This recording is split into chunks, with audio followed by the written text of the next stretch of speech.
Danielle Whitfield was 34 years old when a calendar notification meant for someone else's assistant synced to her phone at 11 p.m. and unraveled everything she thought she knew about her marriage. The trip was labeled R&T, Charleston. R for Renee, her best friend of 20 years. T for Terrence, her husband of 8. Danielle didn't scream. She didn't call either of them. She sat at the kitchen table where she'd balanced their company's books 1,000 times before, and she started pulling files. The deed to the house, the business filings, the loan guarantees. All of it required her signature. All of it had her name on it, her inheritance, her credit, her risk. Terrence built his reputation standing in front of a company he didn't fully own. Renee had been coaching him on how to take it. Neither of them knew Danielle had already found the emails. And in that moment, staring at everything they thought was already theirs, Danielle made a decision that would end both of their lives as they knew it. Before we dive in, comment where you're watching from today. And if stories like this speak to you, hit subscribe, because tomorrow's story is even more intense.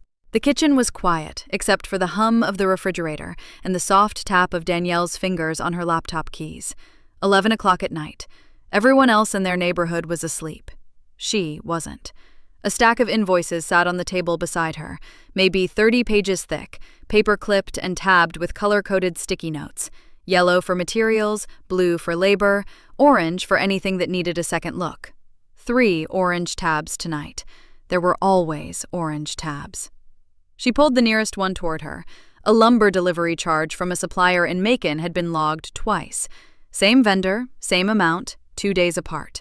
Either someone on the crew had made an honest mistake, or they had a billing problem that was about to become her problem. She cross-referenced it against the project ledger, confirmed the duplication, flagged it for correction, and moved on. This was the job nobody photographed. Not the hard hat on a job site, not the handshake at a ribbon cutting, not the framed magazine feature on the credenza in the front office. Terrence Whitfield, building Atlanta one brick at a time, where Danielle appeared exactly once, half cut out of the frame, standing just behind his left shoulder. This, the quiet math, the invoices, the contracts reviewed line by line before anyone signed them, the line of credit she had personally guaranteed with money left to her by her late grandmother, the $60,000 that became the foundation of Whitfield & Sons Construction 6 years ago, back when Terrence had big ideas and no capital, and she had both. She had never asked for a spotlight. She didn't need one, but she had built something real, and she knew it, even when the world didn't. Her phone lit up on the table, a text from Terrence. "Running late. Don't wait up." She looked at it for a moment. Then she set the phone face down and went back to her invoices. He came home just after midnight. She heard his keys, the low thud of the front door, the sound of him loosening his tie in the hallway the way he always did. He appeared in the kitchen doorway and looked at her the way he sometimes did lately, like she was a piece of furniture he couldn't decide whether to keep. "Still at it?" he said. There were duplicate charges from the Macon supplier. "That's what we pay the bookkeeper for." "We pay the bookkeeper to process," Danielle said. "I catch what she misses." Terrence made a sound that wasn't quite agreement. He opened the refrigerator, stared into it, closed it again. He was still in his dinner clothes, a charcoal blazer, no wrinkles, pocket square still in place. He looked like a man who had been performing all evening and hadn't quite finished. "How was the dinner?" she asked. "Good. The Hendersons are close. We'll have that contract by end of month." "That's good." She made a note on the orange-tabbed page. "Was Darren there?" "Yeah." "Did he ask about the Phase 2 projections?" A beat of silence. "I handled it." She nodded and said nothing else. Terrence lingered for another moment, then said goodnight and disappeared down the hall. She listened to his footsteps fade. Then she looked back at her screen. The hotel charge showed up 3 weeks later. She almost missed it. It was tucked into a mid-month statement, the company card Terrence used for client entertainment. $240. The Harlow Hotel in Buckhead, a Tuesday night. She pulled up her calendar. On that Tuesday, Terrence had told her he was having dinner with a potential client in Midtown, a dinner that ran late. He'd slept in the guest room so as not to wake her. She stared at the charge for a long time. When she mentioned it to him the next morning, casually, over coffee, the way she would mention any business expense, He waved it off without looking up from his phone. Client meeting ran long. It made more sense to just stay local. Which client? She asked. Marcus Webb. You don't know him. She wrote down the name. She would cross-reference it against their contact files later. She always did. It was Renee who first made Danielle feel watched. They had been friends since their freshman year of college. 20 years of shared history, late-night study sessions, a cross-country road trip, Danielle standing beside Renee through a bad divorce, Renee standing at the altar as Danielle's maid of honor, the kind of friendship that was supposed to be permanent. Renee stopped by the house on a Thursday afternoon in early April, the way she often did. She brought wine and wore a new silk blouse and talked about everything and nothing for 2 hours. But something felt slightly off, the way a photo frame feels off-center, even when you can't immediately tell why. She looked at Danielle's hair and said, "You should try something different, something more polished." She looked around the living room and said, "You two should really update this space." She looked at Danielle's laptop on the coffee table and said, "You work too much. Don't you ever just let Terrence handle things?" Then she laughed and refilled her glass and changed the subject. The canceled dinner happened in May. Danielle had planned a Saturday evening out with 2 friends from her graduate program, a reservation at a restaurant downtown, nothing elaborate. She canceled it herself when Renee called that afternoon, upset about something at work, asking if Danielle could come over. She went. She stayed for 3 hours. She listened. She drove home feeling the particular tiredness that comes from giving more than you got. A week later, she ran into one of the friends she'd canceled on at a coffee shop. "We missed you," the woman said. "Renee was there, though. She came last minute. It was nice." Danielle smiled. "Oh," she said. "Good." She drove home in silence. June brought more distance. Renee was suddenly unavailable on weekends, always something, a family thing, a work trip, a vague prior commitment that materialized at the last minute. After nearly 2 decades of easy, open access to each other's lives, the door had started closing in small increments. Danielle noticed. She filed it away. She was good at that. She was still at the kitchen table on a Tuesday night in late June, going through payroll adjustments, when her phone buzzed. A calendar notification. From the shared company account, the one synced to both her phone and Terrence's, the one their office manager used to schedule project timelines and vendor calls. She picked up the phone without thinking. The notification was for an event she hadn't created. R+T, Charleston, July 9th through 13. The invite had originated from an external account, something with an unfamiliar name and an email domain she didn't recognize. Renee's assistant, maybe? Whoever it was, they had added the company calendar by mistake, and the event had quietly synced to Danielle's phone along with everything else. July 9th. She knew that week. Terrence had told her 2 months ago he'd be managing the Savannah job site that whole week. He'd even complained about it, how the timeline was already behind, how he'd need to be hands-on. She read the notification again. R+T, Charleston, July 9th through 13th. She set the phone down on the table, slowly, carefully, the way you set something down when you don't trust your own hands. Then she sat very still in the quiet kitchen, the invoices spread out in front of her, the refrigerator humming, the house dark and silent all around her.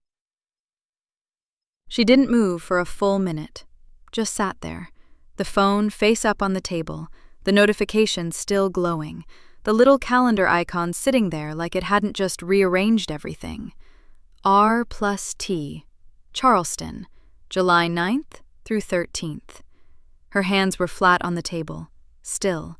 She could feel her own pulse in her fingertips, steady and slow, and she focused on that, on keeping it slow, on staying inside her body instead of flying out of it. She had learned a long time ago that the first reaction was almost never the useful one. She got up and poured herself a glass of water, drank half of it standing at the sink, looked out at the backyard. Just darkness, the outline of the oak tree, the motion light off because nothing was moving out there. Nothing was moving in here either. Not yet. She went back to the table. She opened her laptop. Danielle started with what she knew. That was how she always worked. Anchor to the facts first, then follow the line. The shared company calendar went back 18 months. She filtered it down to the last 6. Terrence's claimed work trips were all in there, color-coded in blue, the way the office manager kept them. Savannah, Birmingham, Greenville, a long weekend in Nashville for an industry conference. She opened a second window and pulled up Renee's social media. Renee posted constantly. She always had. Food, outfits, travel. It had never bothered Danielle before. It was just Renee being Renee. She went back 5 months, scrolling slowly. There it was. Not a photo of Charleston, but a photo of oysters on a white plate, somewhere coastal, captioned, "Needed this." Posted on a Sunday. The Sunday that fell at the end of Terrence's Greenville job site trip in March. Danielle cross-referenced the date. Terrence had come home from that trip on a Monday morning, still tired, still in his work clothes. He'd said traffic on 85 was brutal. She wrote it down on a notepad. March 14th through 17th. T equals Greenville. R equals coastal. Untagged. She kept going. The flight itinerary took her 20 minutes to find. It wasn't in the company account. It was in the household email. Terrence had a habit of forwarding his travel confirmations there when he wanted her to know his schedule. He had stopped doing it as often in the last year, but the history was still searchable. She found a confirmation from February. Delta. Atlanta to Nashville, round trip, departing Friday evening and returning Sunday afternoon. He had told her it was a Thursday through Sunday conference. One missing day. Just one. The kind of thing most people wouldn't notice. She searched the Nashville dates against Renee's posts. Nothing direct. But on that Friday, Renee had posted a selfie on her Instagram story. Just her face, sunlit, smiling wide, a blurred hotel hallway behind her. It had expired after 24 hours. Danielle had seen it at the time and thought nothing of it. She stared at the date stamp now. Same Friday, same evening.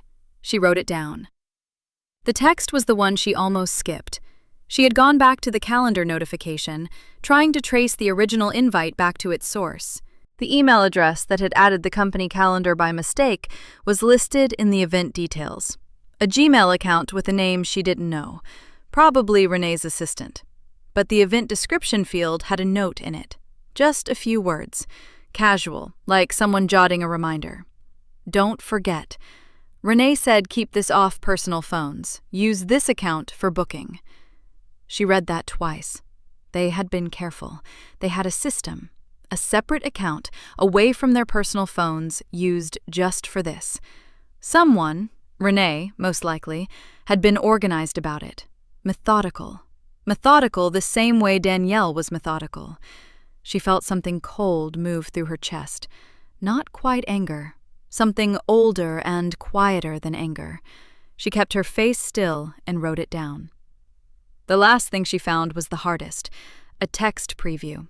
It had come in 2 months ago on a Saturday afternoon. Renee's name lighting up the home screen of Danielle's phone while she was in the next room. Danielle had seen part of it then and assumed it was nothing. One of Renee's impulsive, affectionate messages.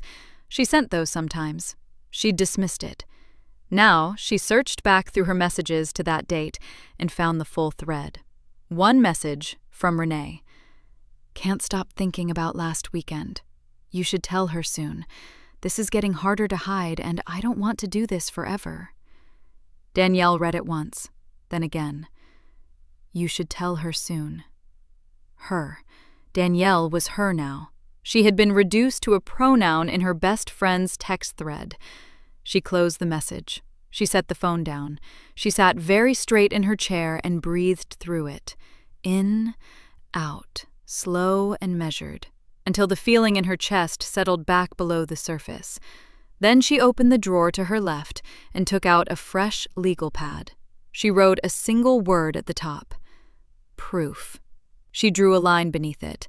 Then she opened the folder on her laptop labeled Household and Business Records and began to pull everything, every deed, every LLC filing, every loan document tied to her marriage and the company she had built from the ground up. The sun wasn't up yet. Danielle had been at the table since 5.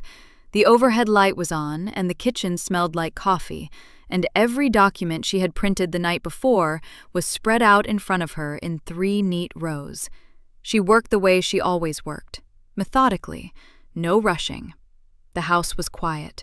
Terrence wouldn't be up for another hour at least. She started with the business. The original LLC filing for Whitfield & Sons Construction was dated 7 years ago. She had filled it out herself, sitting at the same table, using the legal template Owen had prepared. She remembered that day clearly. The pen, the stack of papers, Terrence's signature next to hers at the bottom of each page. Her name was listed first. Member 1, 60% ownership stake. She had structured it that way because she was the one putting in the money. Her inheritance, $212,000 from her grandmother's estate, had gone directly into the business account she opened the week before. Not a gift to Terrence, not a loan. A capital contribution, documented, in her name, tied to her ownership percentage. She had explained all of this to Terrence at the time. He had nodded and signed where she pointed. She looked at his signature now. Neat, slightly rushed, the way he signed everything. She set that page aside and kept going. The line of credit was next. $300,000, opened 4 years ago when they landed the Henderson contract and needed to cover materials up front.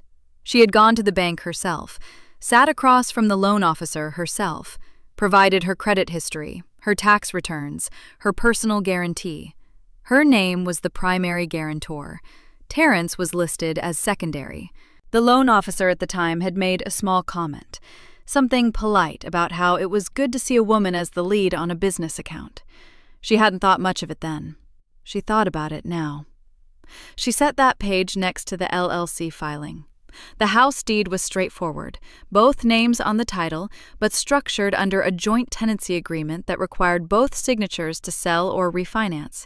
She had pushed for that language when they bought the house 5 years ago. Terrence had asked why it mattered. She had told him it was just how she preferred to do things. He had shrugged and signed. She laid the deed down with the others. The 2 commercial vehicles, the F-250 and the flatbed, were both registered under the company LLC. Her LLC. Her 60%. She set those registration documents in the last row. Then she stepped back and looked at all of it together. It took her a moment to absorb. Not because she hadn't known these things individually. She had.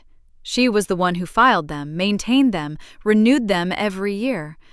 But seeing them laid out all at once, in the early morning quiet, while her husband slept upstairs, while her best friend of 20 years was somewhere in this city planning a future that didn't include her, it landed differently. None of it could move without her. Not the company, not the house, not the credit line, not a single commercial vehicle. Terrence couldn't sell, couldn't refinance, couldn't transfer, couldn't leverage a thing. Not legally, without her name on the paperwork.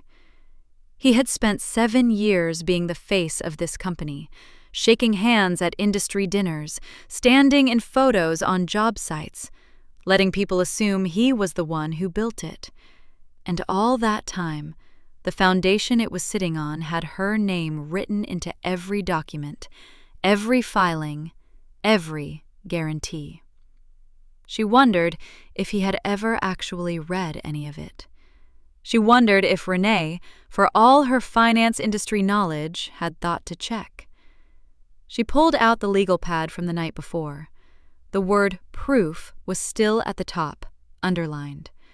She flipped to a fresh page and wrote a new heading. Position. She listed everything in a single column. The ownership percentage, the loan guarantee, the deed structure, the vehicle registrations. Next to each line, she noted what it meant in plain terms. Cannot be removed without my consent. Cannot be refinanced without my signature. Cannot be sold without joint agreement. She wrote it calmly. She felt calm. The kind of calm that doesn't come from peace, but from clarity.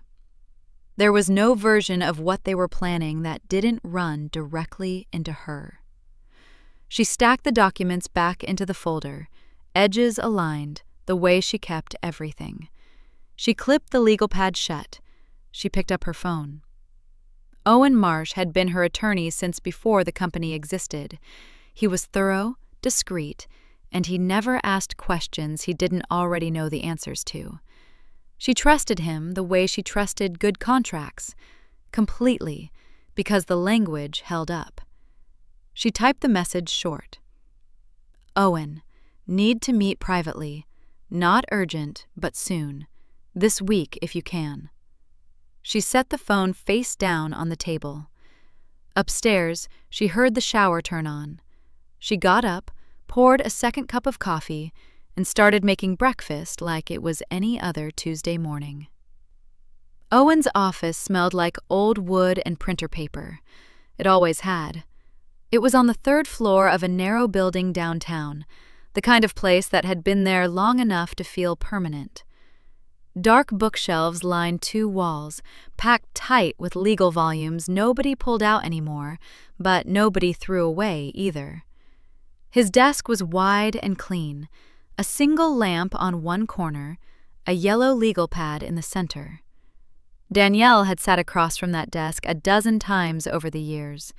Loan closings, contract reviews, the LLC filing, back when it was all just a plan on paper. Owen had been at her wedding. He had sent flowers when her grandmother died. He was already standing when his assistant showed her in. Danielle. He shook her hand. Not a hug, not a squeeze, just steady, professional, the way Owen always was. Sit down. She sat. She set the folder on the edge of his desk. He looked at it, but didn't reach for it yet. How are you doing? He asked. Fine, she said, and she meant it, more or less. I need you to look at something. She walked him through it in order, the calendar evidence first, the synced invite, the pattern of overlapping trips, the hotel confirmations she had printed. Owen listened without interrupting. He read each page once, set it aside, then read the next. He had a way of going still when he was processing something, like a machine running quietly behind a closed door. When she finished laying it out, he nodded once. Okay, he said. And the documents? She opened the folder. She talked him through the ownership structure, the loan guarantee, the deed, the registrations. He already knew most of it. He had drafted half of it. But she could see him rereading with new eyes, confirming the same thing she had confirmed that morning at her kitchen table. He set the last page down carefully. Your position is sound, he said. You're the majority member of record, 60%. The personal guarantee on the line of credit is in your name as primary. Nothing in these documents has been altered. I know, she said, but I didn't come here just to confirm what I already knew. Owen held her gaze for a moment. Then he turned to his computer. I'm going to show you something, he said. I was going to call you about it this week anyway. I didn't know what it meant yet. Now I think I do. He typed something, waited, then turned the monitor toward her. It was a bank inquiry record, a request submitted through the business account portal, flagged by Owen's office because his firm was listed as the business's registered legal contact. Standard procedure, routine notification. Except the document attached to the inquiry wasn't routine at all. It was a refinancing request for the company's $300,000 line of credit, submitted under Whitfield & Sons Construction, signed by Terrence. Danielle leaned forward and read it. The ownership percentages listed were wrong. Terrence's stake was listed at 65%. Hers was listed at 35%. She read it again, slowly, making sure she hadn't misread. She hadn't. That's not what the LLC filing says, she said. No, Owen said. It's not. He flipped them. He more than flipped them. Owen pulled the monitor back and pointed at the screen. He didn't just reverse the numbers. He submitted this with supporting documentation, an internal operating agreement, purportedly amended 2 years ago. I've never seen that amendment. You've never signed it. Danielle sat back. The room was quiet. Outside, she could hear the low sound of traffic on the street below. So, he fabricated an ownership amendment, she said. That's what it looks like. Owen's voice was even, careful. If this inquiry moves forward into a formal application and it's submitted with that documentation, we're not talking about a marital dispute anymore. We're talking about misrepresentation of ownership in a credit transaction. That's financial fraud. She felt something cold move through her. Not surprise exactly, more like the feeling of a shape coming into focus, something she had sensed was there but couldn't see clearly until now. He wasn't just having an affair. He was building an exit, a clean one, where he walked away with the majority of the company she built, where the numbers on the paper finally matched the story he had been telling about himself for years. "Has the application been formally submitted?" she asked. "Not yet. This is still at the inquiry stage." "How long do we have before it moves forward?" "Weeks, possibly. It depends on how fast he pushes it." She nodded. She was quiet for a moment, thinking it through. "I don't want the bank alerted," she said. "Not yet." Owen raised an eyebrow slightly. "Danielle, I want to see how far this goes," she said. "I want to know everything before I move. If we flag it now, he stops, he gets careful, he covers his tracks." She looked at Owen directly. "Can you monitor any further activity on the account without triggering anything?" He considered that. "Yes, I can do that." "Then that's what I need." Owen wrote something on his legal pad. He didn't argue. He didn't try to talk her out of it. That was why she trusted him. She picked up her folder and stood. The call came 2 days later, just after noon. Danielle was at her desk in the home office, running payroll for the week, when her phone lit up with Owen's name. She saved the spreadsheet and answered on the second ring. "I found more," he said. No small talk. That was how she knew it was serious. "Tell me." She heard him pull in a slow breath. Papers shuffled on his end.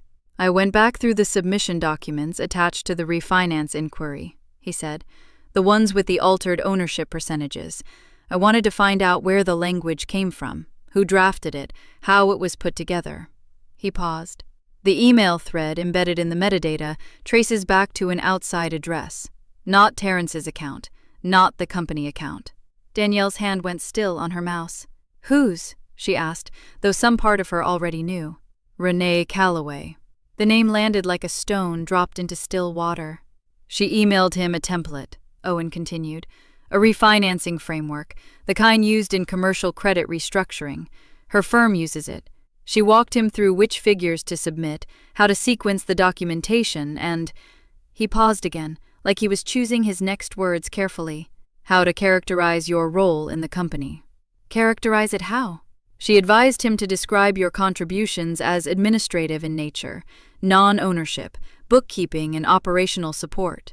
Owen's voice stayed even, but she could hear the weight underneath it. "She suggested that framing specifically because it creates a paper argument, however thin, that your stake was always a formality rather than a founding position." Danielle didn't say anything. She looked at the spreadsheet still open on her screen.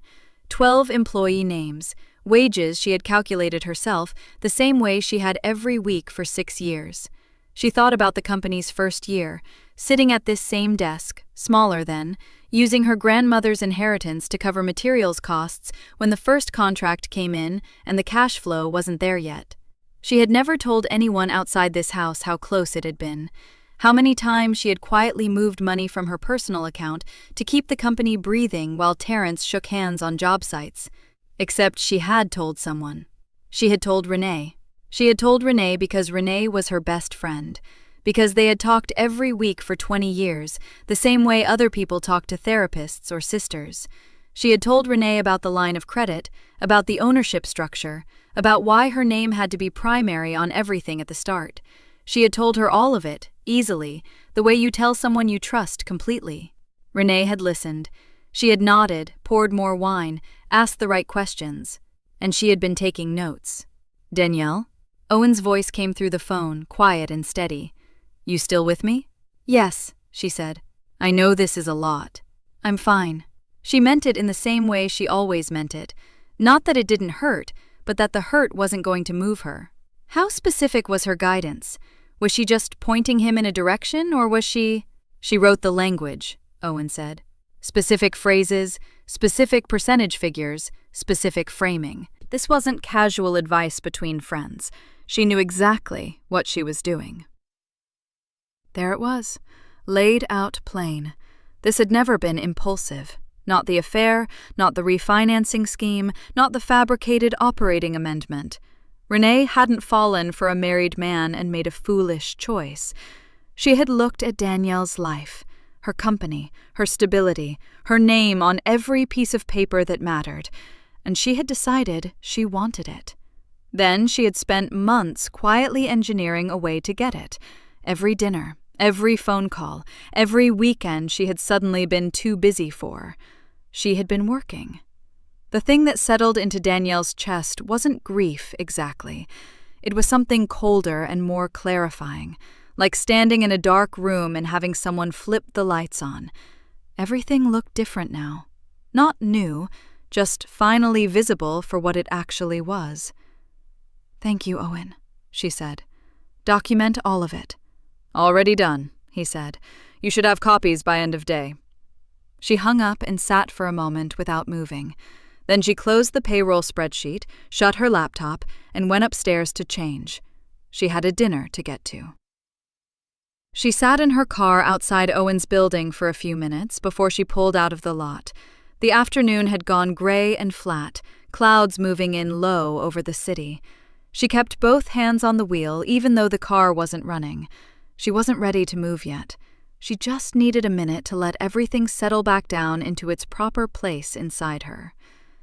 Terrence's mother, Patricia, had invited them for dinner weeks ago. Pot roast, Patricia had said.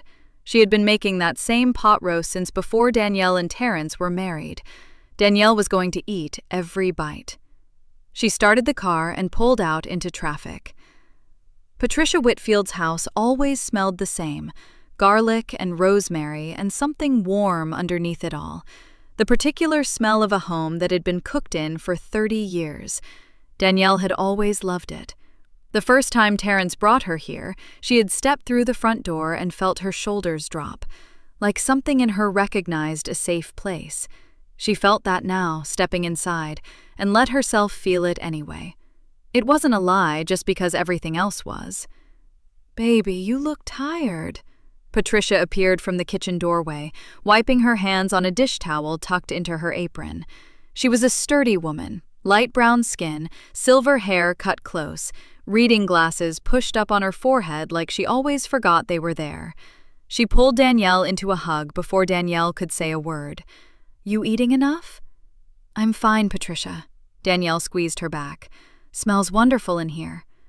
"Pot roast has been going since noon." Patricia held her at arm's length and studied her face the way only a mother could, looking for something she couldn't quite name. Then she seemed to decide she wasn't going to find it and waved her toward the kitchen. "Terrence called. Running late from the site," he said. "Come sit with me while I finish." Danielle followed her in and settled onto a bar stool at the kitchen island. The pot roast was in the big ceramic dish Patricia had owned since before Terrence was born. Carrots and potatoes crowded around the edges, the kind of meal that took patience, the kind that rewarded it. She watched Patricia move around the kitchen, stirring, tasting, adjusting, and kept her face easy and open. She asked about Patricia's neighbor, the one with the bad knee. She asked about the church fundraiser Patricia had been organizing. She listened. She smiled at the right moments. She was very good at being present when she needed to be. Terrence arrived 20 minutes later, smelling like sawdust and the outside cold, kissing his mother's cheek, barely glancing at Danielle as he dropped his keys on the counter. She watched him from across the island. He seemed loose, comfortable, like a man who had no idea what was coming. That was fine. Dinner moved the way it always did at Patricia's table, slow and easy, conversations overlapping, Patricia refilling plates before you noticed they were empty. Terrence talked about a new commercial bid he was putting together. Patricia talked about a cousin's new baby. Danielle asked questions, passed the bread, poured the sweet tea. It was Patricia who dropped it, the way Patricia always dropped things. Not carelessly, but naturally, the way someone who believes they already know the full story fills in the blanks.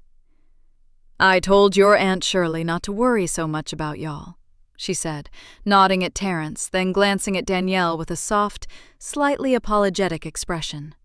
"I said, whatever happens, these two are grown people. They'll handle it with dignity." Danielle set down her fork. Not fast. Carefully. The way you set down something fragile. "Whatever happens with what?" she asked. Her voice was warm and unhurried. Patricia looked between them. A small crease formed between her eyebrows. "Well, Terrence said the two of you had been talking, that things had been difficult for a while." She folded her hands on the table, the way she did when she was choosing her words.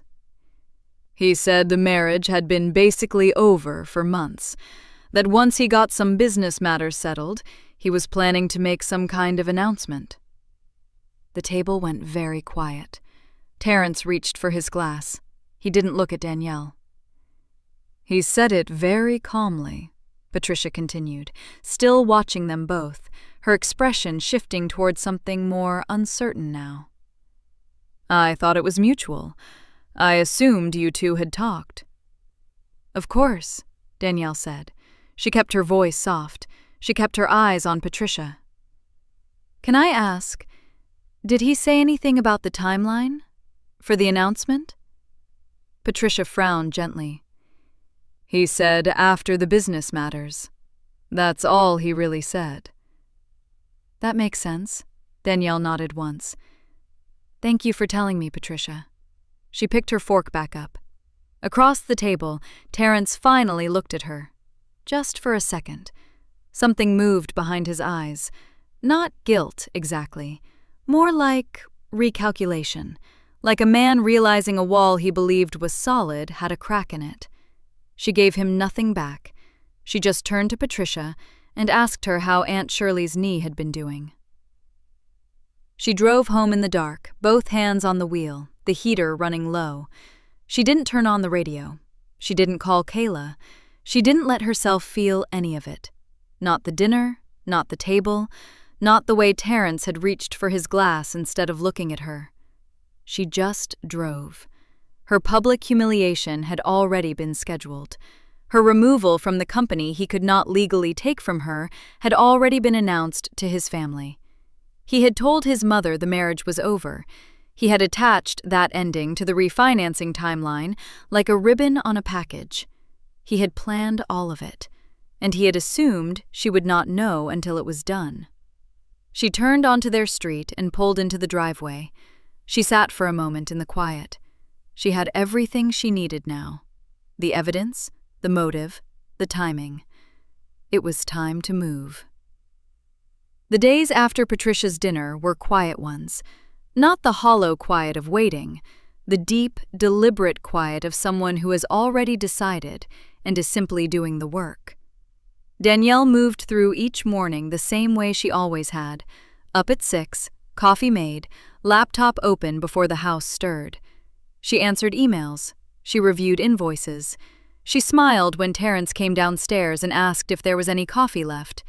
There was always coffee. She just made sure hers was already cold by then. Owen's office smelled like old paper and leather. She liked that about it. It felt like a place where facts mattered. She sat across from him on Tuesday morning with a clean notepad and a pen. Owen had a stack of documents already sorted on his side of the desk. His tie was straight. His expression was calm. He was the kind of man who never looked rushed, even when things were serious. "The updated filings are ready," he said, sliding a folder toward her. "Once you sign these, your majority stake is formally on record with the state. No ambiguity, no room for interpretation." Danielle opened the folder. She read each page the way she always read documents, completely, from top to bottom, not skipping anything. Then she signed. Owen set those pages aside and reached for the next stack. "The joint discretionary accounts," he said, "the ones tied to the business card." He tapped the top page. 3 transactions in the last 6 weeks. Hotel stays, a restaurant charge in Charleston, a car service booking. None of them tied to any client or contract. "Can I freeze them without triggering anything on his end right away?" "Within your legal right as joint account holder, yes. He'll see it eventually, but not before you want him to." "Then do it." Owen made a note. "Done by end of day." He was quiet for a moment, straightening the edge of the stack. Then he said, without looking up, "The bank documentation is compiled. The metadata from the emails, the misrepresented percentages on the submission, the timestamps. It's clean. It's complete. He looked at her then. If you choose to take this to the fraud examiner, it holds. Danielle set her pen down.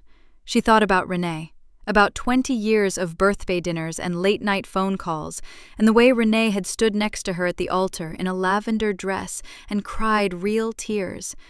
Or what had looked like real tears. I won't need the fraud examiner, she said. Not yet. The bank just needs to be made aware before the signing. Owen nodded slowly. I can arrange that. She picked her pen back up. The girls' dinner was on Thursday. Renee had sent the invitation 3 days ago. A group text.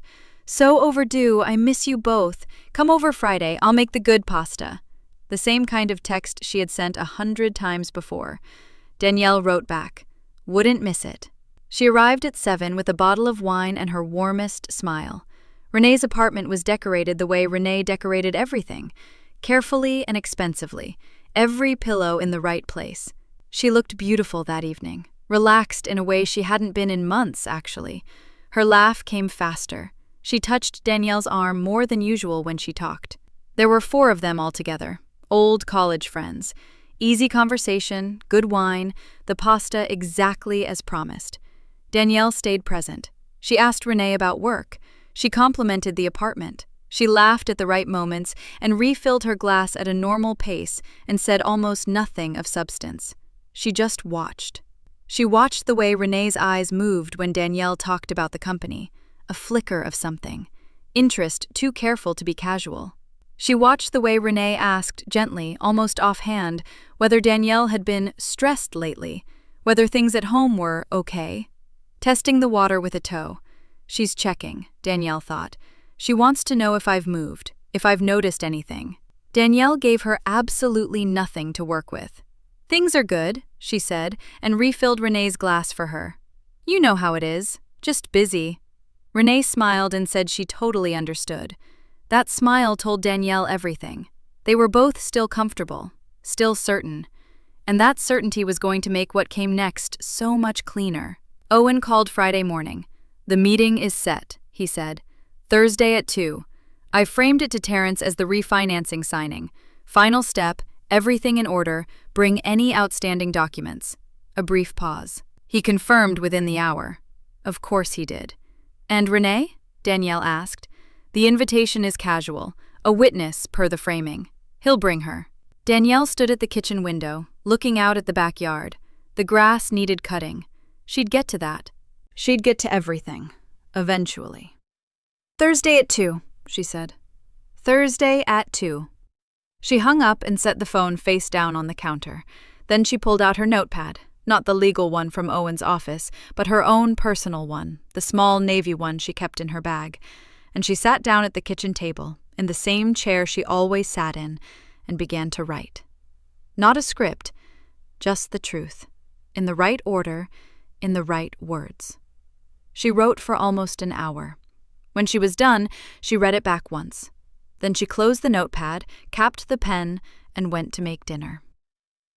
The conference room at Meridian Business Bank was on the 2nd floor. Clean carpet, a long oval table, a window that looked out over the parking lot where, 6 floors below, the ordinary world kept moving.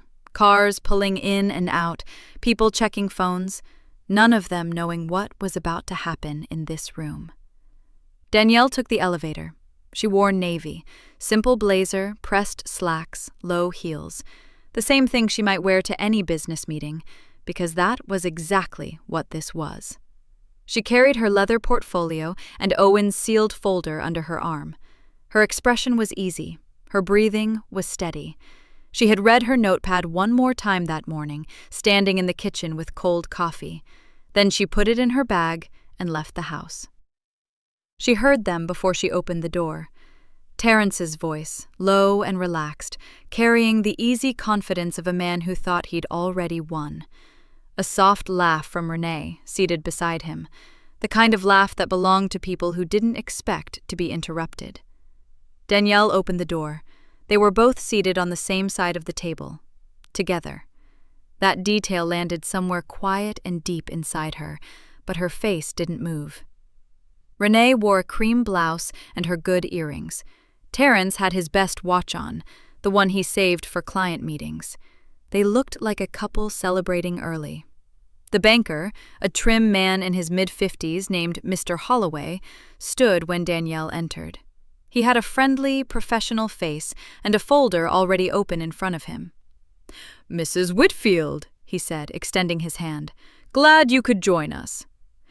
"Thank you for accommodating the time," she said. She sat down across from them.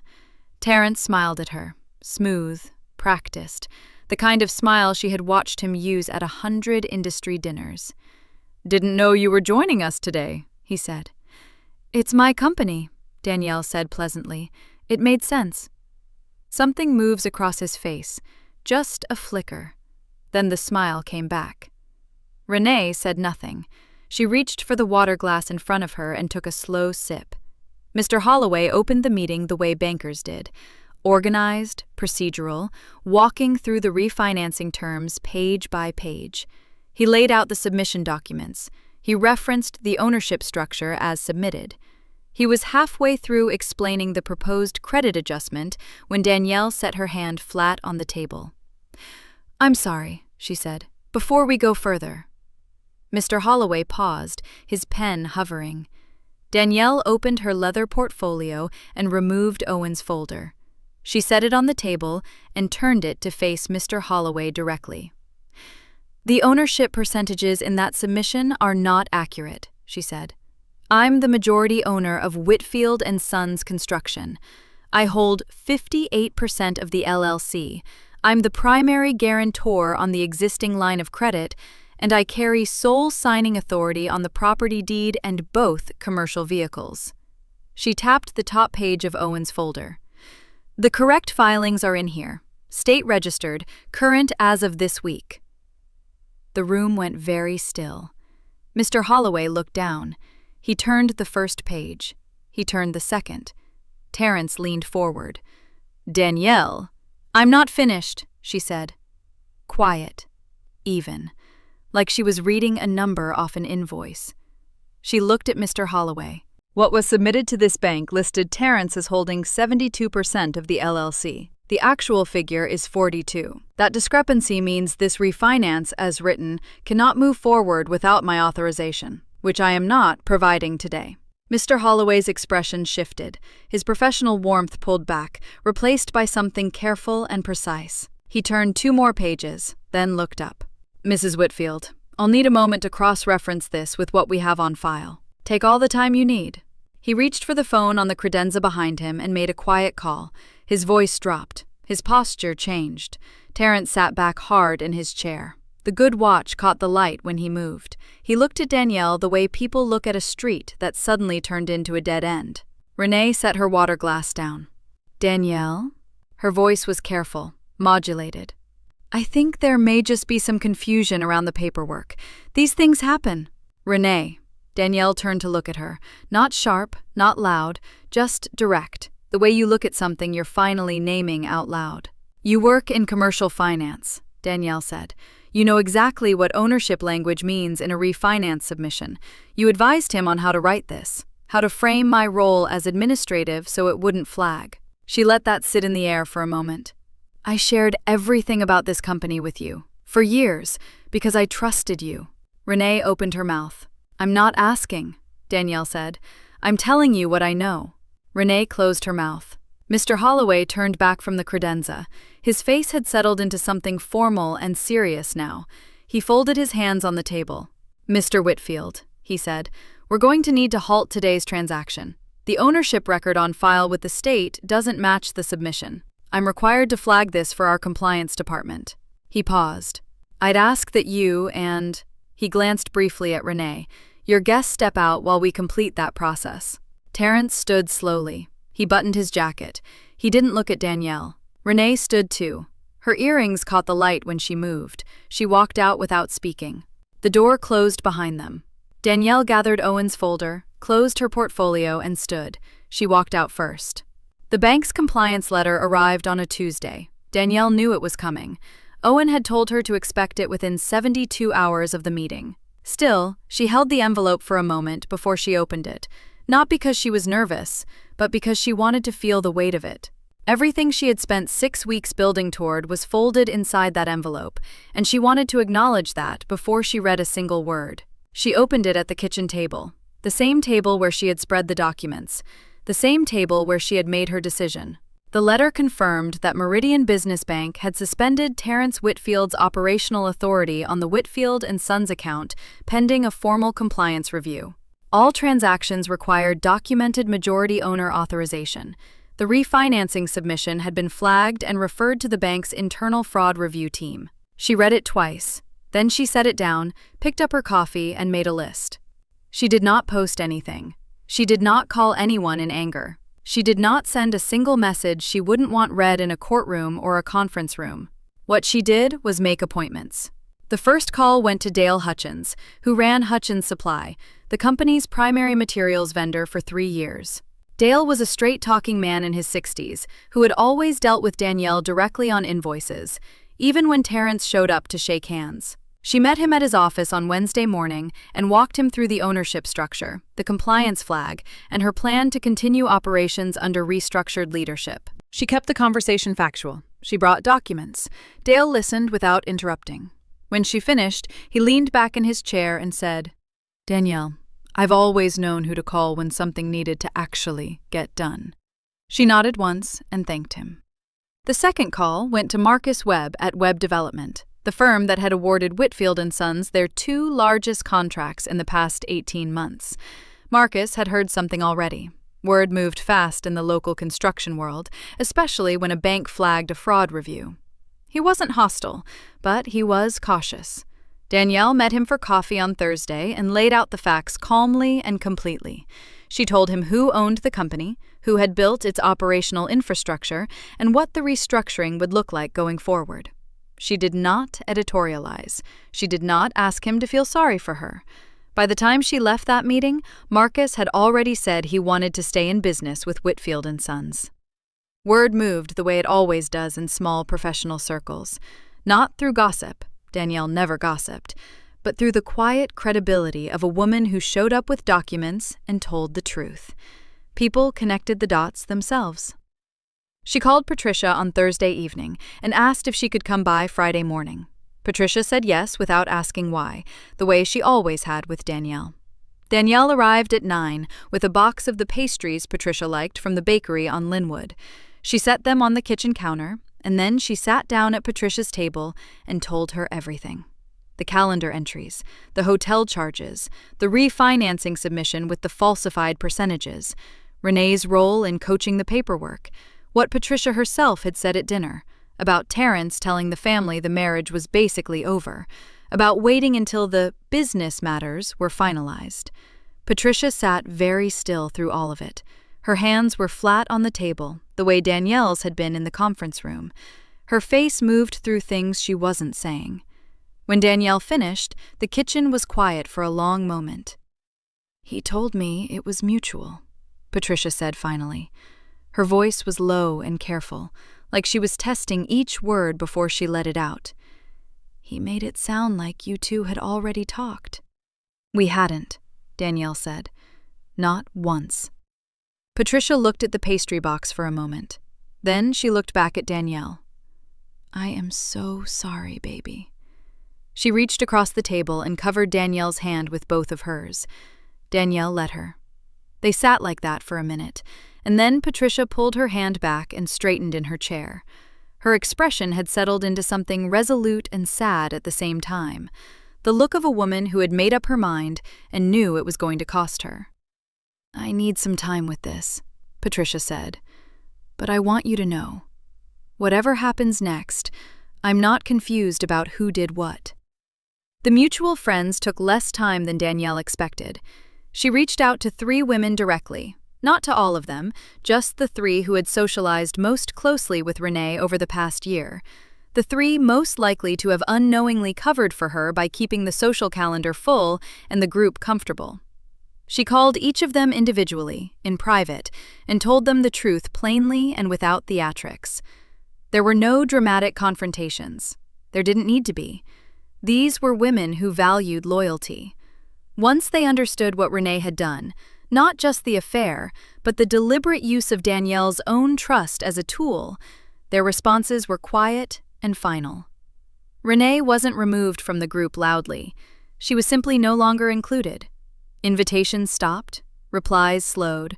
The warmth she had relied on for 2 decades cooled without ceremony.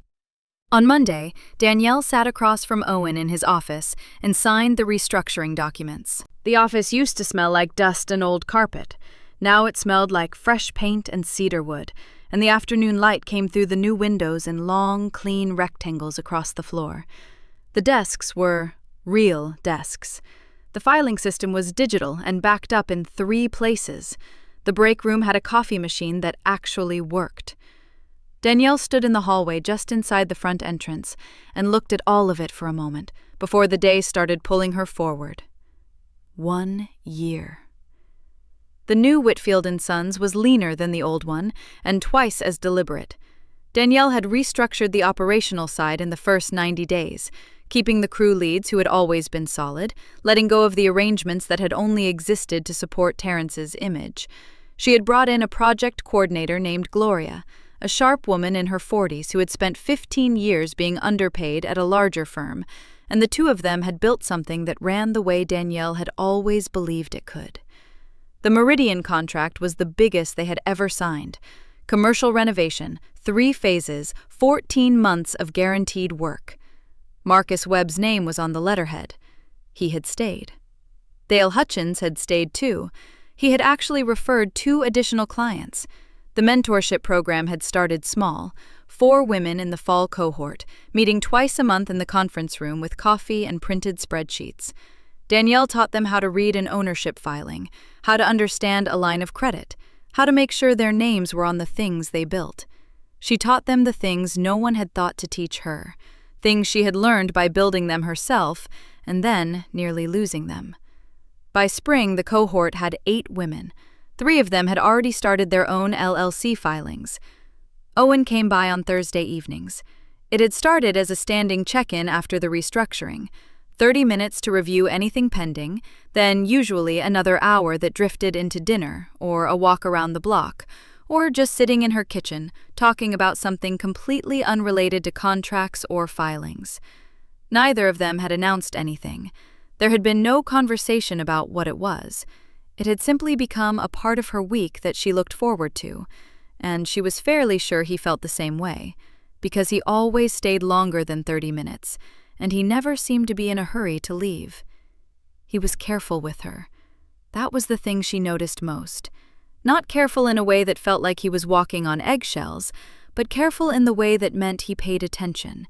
He remembered small things. He asked questions that proved he had been listening the last time she spoke. It was quiet and steady, and it suited her exactly. She had heard about Terrence through Patricia, who still called every other Sunday. He was working project management for Colton and Briggs now, a mid-sized firm on the other side of the metro, the kind of place where nobody knew his name when he walked in.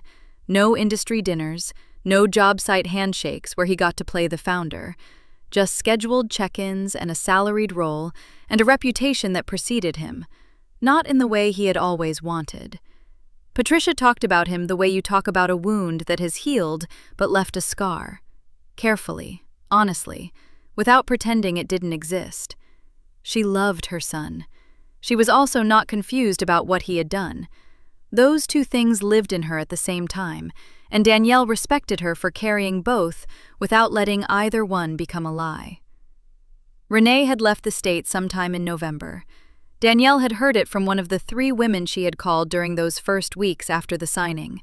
No announcement, no farewell, just a change of address notice and an absence that closed over like water. Danielle did not think about her often. When she did, it was not with anger. Anger required energy she had long since redirected. What she felt was closer to clarity, a clean, settled understanding of what Renee had always been underneath the friendship, and the quiet relief of no longer pretending otherwise. She thought sometimes about the woman who had stayed quiet, not with contempt. She understood that version of herself, the one who let Terrence take the credit, who kept her name off the front of things to keep the peace, who believed that being needed was the same as being valued. That woman had not been weak. She had been trying to hold something together that was already hollow at the center. But she was glad she wasn't her anymore.